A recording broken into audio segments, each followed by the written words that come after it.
শরীফুল রাজের মুখে পরিমণির প্রশংসা। ঢালিউড অভিনেতা শরীফুল রাজ ও কাজল রেখা সিনেমার অভিনেত্রী মন্দিরা চক্রবর্তীর সঙ্গে প্রেমের গুঞ্জন বেশ কিছুদিন ধরে শোনা যাচ্ছে। তবে বিষয়টি রাজ মন্দিরা দুজনেই খোলাসা করেছেন। মন্দিরা নিছকই বন্ধু মনে করেন রাজকে।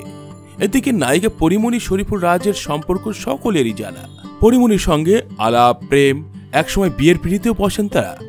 দুজনের সংসার আলো করে আসেন সন্তানও, কিন্তু দাম্পত্য জটিলতায় পড়ে বিচ্ছেদ ঘটে দুজনের। এখন পরিমণি আর রাজ দুই জগতের বাসিন্দা।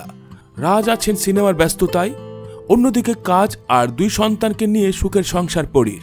কিছুদিন আগে পরি গণমাধ্যমে বলেছিলেন রাজের মুখও দেখতে চান না তিনি। নানা আলোচনা সমালোচনার মাঝে সাবেক স্ত্রী পরির প্রসঙ্গে নিজের অনুভূতির কথা সম্প্রতি ব্যক্ত করেছেন রাজ।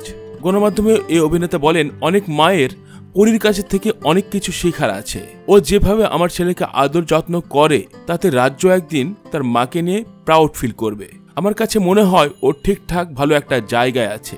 আমি চাইবো ও যেভাবে আছে ভালো থাকুক, সুস্থ থাকুক। ছেলেকে সময় দেওয়ার প্রসঙ্গে রাজ বলেন, যেহেতু আমি নিজেও ব্যস্ত, ওর সঙ্গে দেখা করার, সময় কাটানোর সুযোগ হয় না। ও এখনো অনেক ছোট, তবে সে আমাকে অনুপ্রেরণা যোগায়। আমি অনেক সৌভাগ্যবান যে আমার একটি ছেলে আছে। রাজ্য আমার জীবনে অনেক গুরুত্বপূর্ণ একজন মানুষ। সবাই আমার ছেলের জন্য দোয়া করবেন।